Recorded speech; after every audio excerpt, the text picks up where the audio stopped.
Hey guys, Demora here, bringing you another deck profile. Today I'm going to bring you the deck profile of my Hero Warrior deck profile.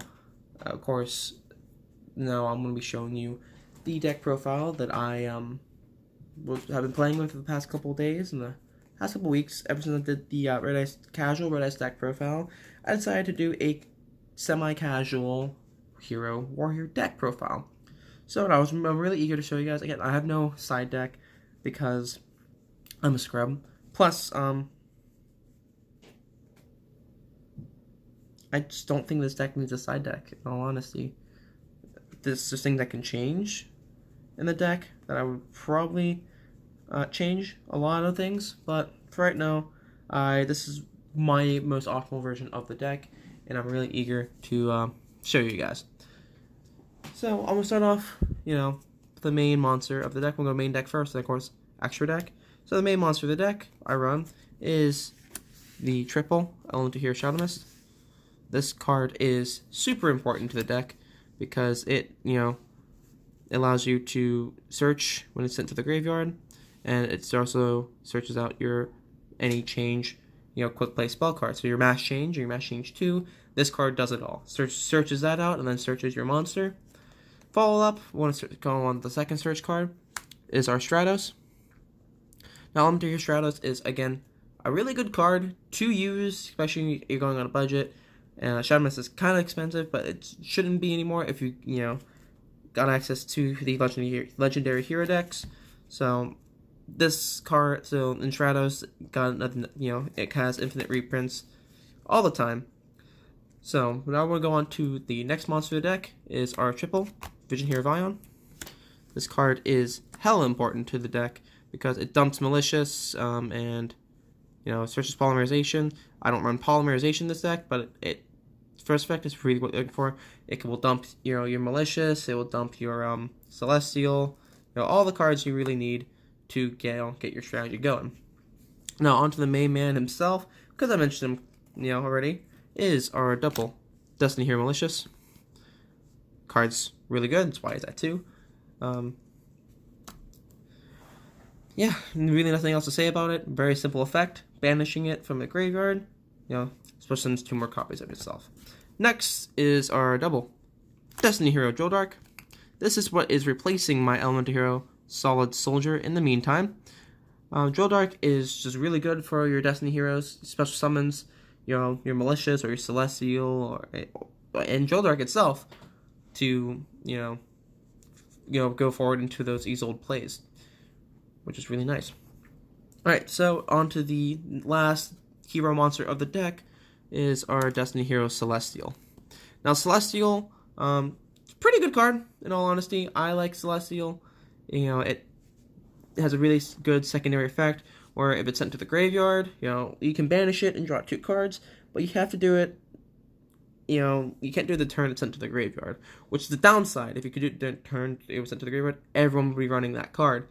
But because it's the turn after you send to the graveyard, that's the reason why people don't think it's that good. But it's really good, especially because it's basically a pot of greed on a monster. So that's it for the hero monsters of the deck. On to the second part of the deck, we have our 2 copies of Neospace Connector, followed up by the 2 copies of Neospace Aqua Dolphin. Now, these cards go hand in hand with each other since Connector searches out Dolphin, plus it's a warrior, so it lets you get into those Isolde plays. And to the next, and then the next warrior engine to the deck, we got a double Junk Forward. Junk Forward is essential to the deck. Great if you see any Junk Forward. They say, hey, your turn's gonna be pretty good because it's a free special summon, and you don't have to give up your normal summon for the turn. So, okay, on to the one-ofs of the deck. The one Dark Grepher, followed up by the 1 Armageddon Knight. Now, cards are really good. Again, they're at 1. Followed up by Marauding Captain. Captains, again, like Joldark, where if you normal summon them, you can special summon any warrior, any level 4 or lower warrior, to be precise, in defense mode or in attack mode. But you're usually going to do it in defense mode, half the time. And now onto the last monsters of the deck. I'll show you guys what I run. A little interesting why I decided to do this. So I run the double Danger Dogman. You guys will be like, oh, he's running the Danger cards. I thought this was supposed to be a budget build. This is a very budget build. Dogman and Mothman aren't that expensive, guys. Plus, Mothman's level 4, so you can make your rank 4 plays. Dogman is just a good body to have on the field. It's 2400 attack, so it can beat over a lot of things, in this current game, right, in the current format right now. Plus, it's like an upstart goblin. So double Dogman, double Mothman, and that makes up the last monsters of the deck. Onto the spells. We run our Triple Mass Change. Card is nuts, really, really good in any hero deck. So it's really a must-have to run. Go with our Destiny Heroes. We run our double Destiny Draw. Again, Destiny Draw is our draw card for the is our really not our primary draw card, but it's our good to get the deck rolling. Even though you do a lot more searching in this deck rather than drawing, throwing a couple of draw cards in there, tend to help the deck with consistency purposes. Followed up with the double Allure of Darkness. Allure is just most of the deck is dark anyway, in regards to a couple of different monsters. So banishing a dark monster really won't hurt you in the long end. Plus, it's a draw too. Pot agreed. Onto the equipped spells. The 1 Divine Sword Phoenix Blade, the best equipped spell. Followed up by the 2 equipped spells I like to use because it helps, buff power and has pretty good effects.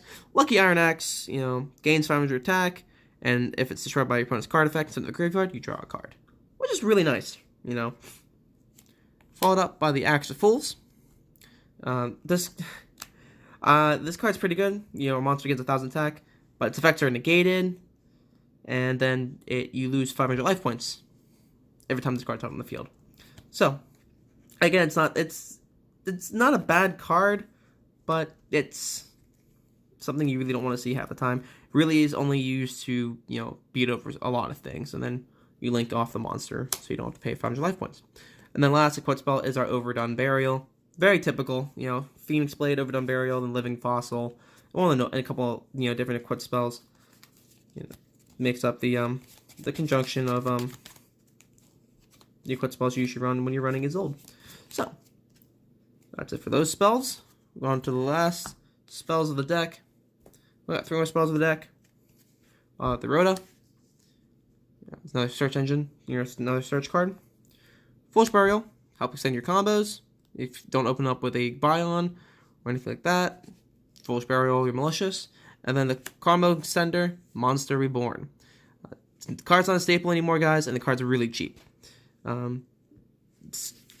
You don't need this really in the deck, but it's just a great combo extender to get into those combo-centric plays. So that's why Monster Reborn's in there. On to the last 4 cards of the deck is our Double Gozen match. Double Gozen. This card got a reprint in the Soulborn Instructor deck, so it shouldn't be that hard to get a hold of. Plus, and it also got a reprint in Hidden Summoners, I believe, which is what these ones are from. So it's pretty, it's an easy card to get a hold of, plus it's a really powerful card. Followed up by double Rivalry of the Warlords. Now, Rivalry is a really good card, especially when you're running Warriors, and then goes into change, to have it all as Dark Warriors. So, probably 2 best floodgates in the deck, period. Especially when you're, faced off with some pretty interesting deck choices that you end up going against. So that's it for the main deck. Not pretty standard. Pretty interesting, in my opinion. It works, really, really well, especially with those Warriors to combo off. Now we'll go into the extra deck. So, of course, running Warriors, you have to know we have to run our 2 Isoldes. Card doesn't need any explanation. It's been seen so many times, but Isolde is just one of those cards that is basically really important to play Warriors, to dump those 4 equipped spells or 4 or 3 equipped spells, such summon a monster, and it's really good. Saw play with Gokis, saw play with Heroes, saw play with the Dark Warrior format. Yeah, and then this is the one Link monster that's finally found its way into my heart, and I think I know why. Not only because of artwork, because its effect is crazy. Akashic Magician. Now, this card, it's pretty good. It requires 2 monsters of the same type. Perfect for warriors. Then 2. 1, you can only link one of these per turn, so that's the reason why it's a 1 of. Plus, if it's linked something, you can return all monsters this card points to back to the hand. So you can be like, okay, if someone has a challenging monster, something you go against Blue Eyes, you make this monster, you make it like, okay, I summon Akashic Magician, activates effect, bounce Blue Eyes back to the hand. Pretty good. Especially, Blue Eyes is just an example. Not saying it's good all the time, but it's a pretty good card. Next, followed up by Double Decode Talker. Double Decode, mainly due to its arrows, and the fact it gains attack with anything pointing to it. So, double Dark Law definitely helps it. And then it's the fact you contribute monster to negate a activation. So, really, it's only in there for the arrows, but it also has a pretty good effect. Alright, next is our 1 Triple Burst Dragon. Triple Burst, it's an interesting card, especially in this deck.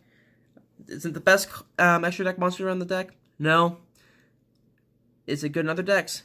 Yes.